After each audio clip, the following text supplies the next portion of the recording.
if I have my capital here, I'm thinking like, does it have enough natural resources? Does it have access to water? We need to give each settlement a reason to exist.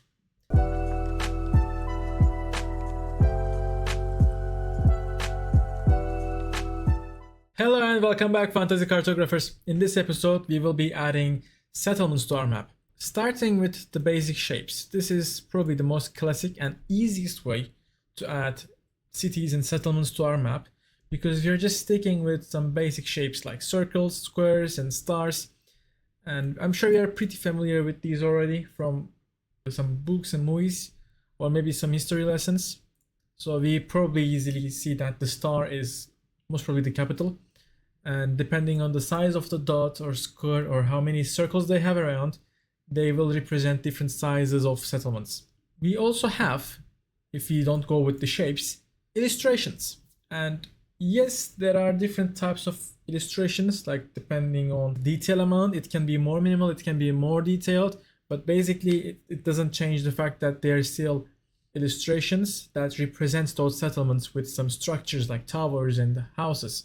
Or we can have silhouettes. And for all these options, you can also go with isometric. So they can be 2D or isometric. There is also one more option that is actually a 2D but a fake 3D due to the way it's being drawn.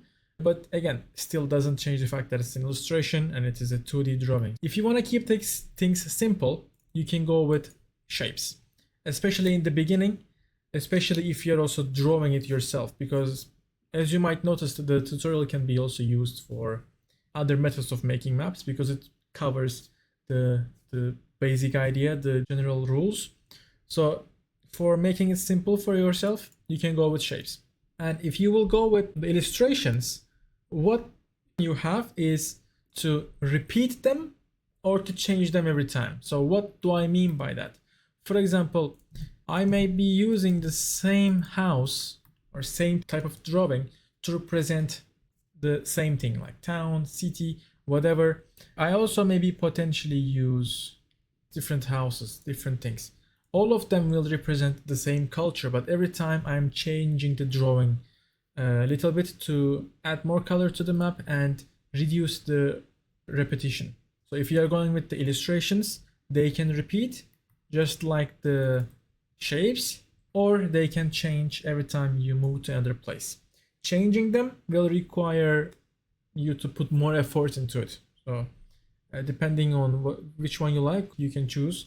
And also, when we talk about changing them, what is the maximum level we can achieve with that? Something like this. So what do I mean by that? If it's an Elven place, I can just go and pick up Elven. And starting from this point, now my houses, my towers, everything will be different. For example, this one representing always the Elven villages.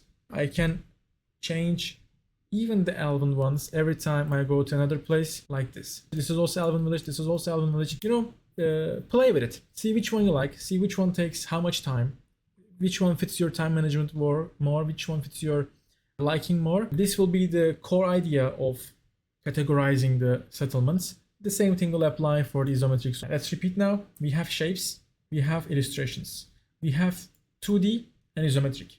And for illustrated versions, isometric or not, we can repeat for reflecting the same thing all over the map. We can change depending on the culture.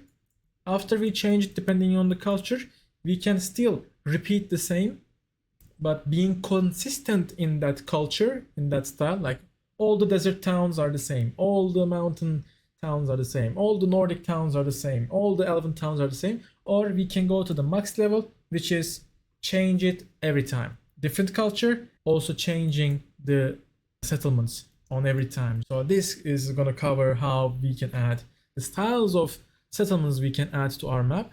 And right now I am going to add them to my map. Yeah, considering this is full beginner, let's stick with the shapes. And when we extend the map, let's move it from shapes to generic but repeating assets. So I am going with these ones. I'm going to add one capital here, or maybe here. From this moment, let's talk about where settlements should go. Basically, every settlement in also real life has a reason to exist. And every settlement has requirements to exist and grow. What do I mean by that? If there's a settlement in the middle of the desert, it doesn't really sound like that logical. Especially if you don't see any natural resources around it, like maybe a river, maybe a lake, like an oasis, or with world building background, a trade road, or a magical crystal mine being in that desert. But if there's literally no reason at all, and they are still preferring to live in the desert, no safety reason, no military reason, no natural resources, if they will not achieve anything by living in the desert, why would those people live in the desert? We need to give each settlement a reason to exist. For example, a village can be here, because why? It has the most basic need, river, or it can be here. It now has building materials such as wood, hunting areas such as forest, or lakes for fishing, potentially. So you see there are reasons to exist there instead of living in the just fully non-inhabitable areas. If there is a village here, maybe a little bit of woods, or even if it's for decoration, maybe there is a mine there. Maybe they are mining, or maybe they are, and it doesn't have to be like they are mining diamond. Back then, even now actually, stone is also a requirement to grow your kingdom. So you maybe have a stone work there.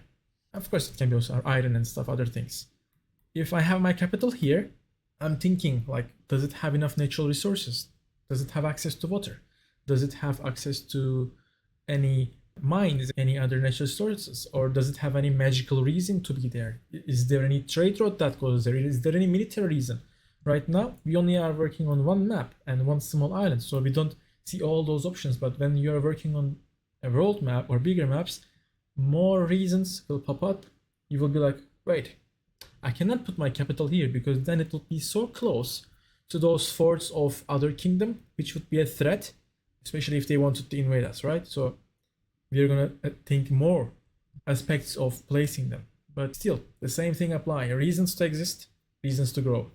So maybe I can also do it instead of here. For keeping things basic, this will get the job done. There are many more things that I will cover about adding placements, the exceptions that you can make, the tips to spread them in a way that will add such a beauty and color to your world building. And those things will allow you to write better stories because all your places will feel more realistic. They will each have a different aspect to reflect. Therefore, you will not be repeating the same thing over and over, especially when your characters are going to places. No, like from architecture to city life, from trades to military threats. We are going to cover so much more when we move to the bigger ones. Right now, let's stick with only focusing on the natural resources. And when we extend, I'm going to tell you more so you don't get frustrated or you don't go like, oh, this is too much detail. So don't worry, we're going to take it step by step. And also we will learn the value of making exceptions because we cannot always go with rule A. No, there is also rule B, which is not follow rule A, but when, how often. Don't worry, I will cover all of them. If you're a complete beginner, focus on what am I going to eat, how am I going to build, and how am I going to reach to other places. So these things you can consider. We will add more in the next videos.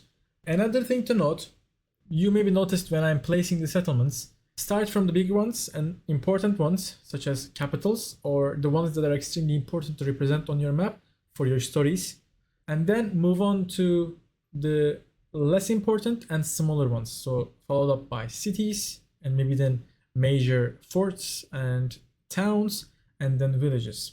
And here, because it's our first map, we don't have much worries about that. We are just practicing. For beginning and for making your first map only, just stick with towns, cities, and maybe a capital. Once you are done with your major settlements, considering the major reasons, so what am I going to eat, how am I going to build, and how do I reach there, you can also add one or two interesting other things. For example, I will use this shape to represent them. If we were to use illustrated ones, I would add different things, but basically this covers how you can begin adding structural points of interest. Like for example, here there was a sunk city. Here there was the tomb of the kings, etc. That's it for this video. When we extend this map and repeat the process for making bigger maps, I will add more details to it, so stay tuned. And I will see you on the next video where we are going to add details to our map, starting with paths and some other details that will make our map look. Thank you very much for watching. I will see you in the next video.